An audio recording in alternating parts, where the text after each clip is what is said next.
Hello and welcome to another Wednesday vlog where we talk about all things outdoor life, educational philosophy and business as an outdoor leader, woodland leader. So today's thought is, when was the last time you were a beginner?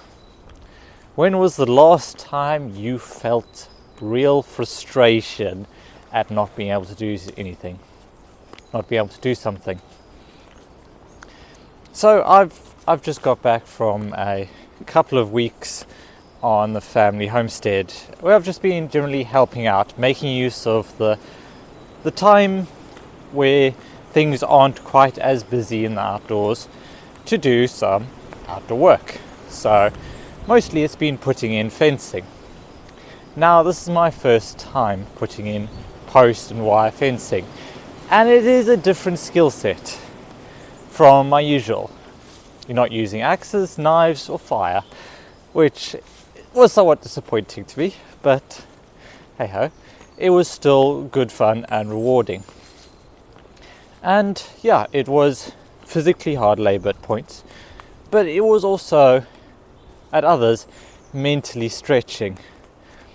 I remember a point where I had a whole length of high tensile wire in a coil, nice neat coil. It must have been something like 80 meters in a coil, and I undid it the wrong way and it sprang apart, and half an hour later I had more of a mess than when I started.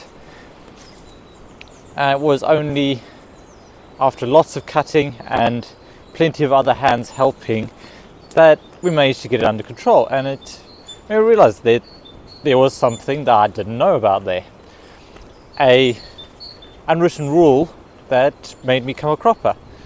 And there were plenty of other things. Some fence posts went in skew, others weren't attached properly, and I had to go back and redo some of those. And at times I was tired, frustrated, and just wanted to throw my fencing pliers across the field and be done with it. But kind of after the tensions had calmed down, after I de-stressed and taken a couple of deep breaths, I thought, this is actually really valuable, because this is something that a lot of the learners I work with are going to go through. They're going to go through something like this. They are going to be trying really hard, doing all the right things, and they're just missing some little clue. Or it just simply isn't working because today is not the day that it actually works.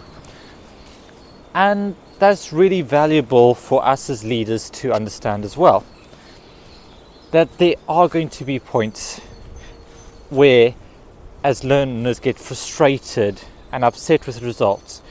And if we're too distant from the feeling of being learners ourselves, if it's been a while since we've picked up something new right from the beginning, then it's easy to forget how much frustration we ourselves felt when we were working through this.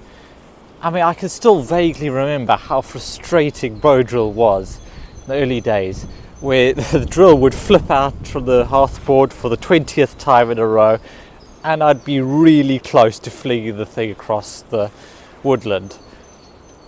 But like many things, we worked it out, we persevered, and if you're a successful leader, chances you've been doing this for years. You've been doing this well, you have your routines. It's like using a fire steel. If you've been a forest school or woodland leader for a couple of years, at the end of it, your fire steel skills will be really good. You'll just be able to strike sparks off it, no problem, first try every time. And that makes it look easy. And that, I think, in a way deepens the frustration some of our learners can feel. Because there is that whole, I should be doing it better, I could be doing it better. Whereas in points where we are learning together with learners, it's not so much of an insurmountable mountain. If you yourself fail a couple of times during a session, then it makes you seem more human. It makes the results seem more attainable. So here's the main gist of this. I think if it's been a while since you did your protocol level 3 or bushcraft course or something else, I think it might be a good idea just to pick something, maybe out of bushcraft entirely, but something that you are a complete beginner in, something that you know nothing about, and then just go and give that a go. Jump on a course, watch a couple of videos, give it a try, and just pay attention to the ways it makes you feel. Pay attention to what makes you want to give up and throw it across the room. Pay attention to how you are approaching it. Now we're probably, as mature adults, probably a little bit better at dealing with stresses and failures. But some of the children that we work with, this may well be their first time properly experiencing something where they have to try hard to succeed. And being aware of that and knowing where the pain points are, where the pressure points are, and also being able to say, hey, I can see you're a little bit stressed here. Let's take a deep breath, go make yourself a drink, go run from there, run across the woodland and come back, and then we'll take a couple of deep breaths and we'll come back at it. It's knowing when we've pushed them too far, when they are approaching the zone of frustration rather than the zone of growth. We want to push people out of the comfort zone, but not too far into that zone where they are certain to fail.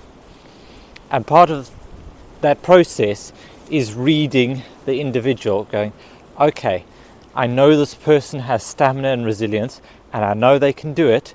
If they push on a little bit further, they may be looking frustrated now, but I know they can handle it.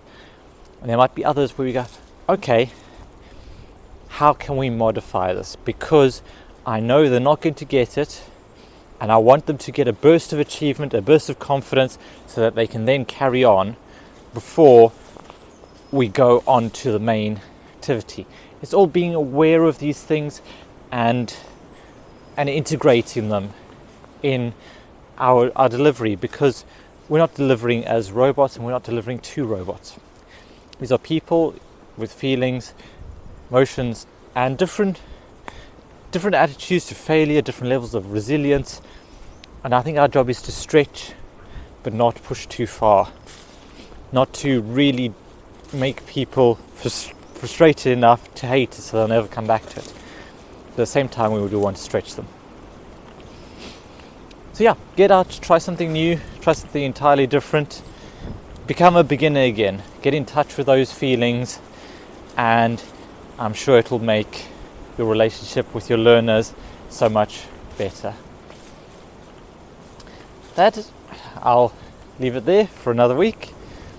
Hope you've all enjoyed this. If you've got any comments, feedback, questions, anything at all, drop me an email at info@brackenoutdoors.com. Otherwise, do leave a comment, to get in touch with social media and everything. Always good to hear from you. With that, remember to make the most of every day, and I'll see you next time.